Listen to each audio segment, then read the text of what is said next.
In a dream, you saw a way to decolonize, and you were full of joy. Burning down boarding schools where our grandparents once stayed. There are no longer teachers from a land strange to us. Young Wichinchila no longer fear the sting of rulers for bare shoulders and exposed collarbones.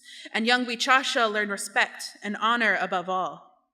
White teachers and students don't mock our last names. The violent Christian is nothing but a fairy tale to a culture rich in language and teachings. In a dream, you saw a way to decolonize, and you were full of joy. I've spent almost all of my life surrounded by others who wanted my language to be gone. In a dream, I heard the words my grandfathers and grandmothers spoke when the meadowlark song rung in rhythm borrowed from Maka. Passed to us where the Wichasha and Nawian were like two halves of a whole, and the Wakayanja always had someone they knew to raise them into who they are. I listened to my niece call me Tunwi instead of auntie. Children carry on in the language in places as sacred as Matopaha and as mundane as the gas station where I work. In a dream, you saw a way to decolonize, and you were full of joy. Myself and others don't feel pressure to give up our indigenous identities. In a dream, I knew the world and walked proudly, knowing my place in the universe as one of many leaves, enjoying the changing of my colors as well as my fall when autumn comes to pass. I get to see my brothers be allowed to express more than anger. My brother walks around with his hair down without being called a hippie. I don't have to worry about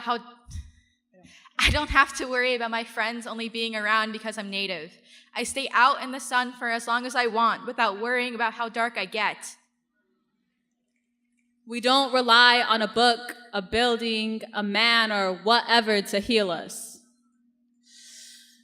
In a dream, you saw a way to decolonize, and you were full of joy.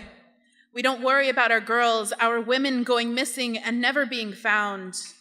In a dream, the world I know had fallen away. The plains were still my home, and the earth's mountains, like bones, still sang from their soul, like the time before Tatanka were replaced with Walmarts and hot pavement instead of grasses bathed in sun. The Tatanka sustains us. It outweighs a spit-filled chicken nugget or a needle-ridden sandwich. Upon the ground I'd lay, content to brave the wind and hail to greet the coming spring as children of one tree. The Zuzecha is awakened by the Wankia, and we gather to welcome them home again. In a dream, we saw a way to decolonize, and we were full of joy. Hamadakia apiru. Sutanya woglakapo.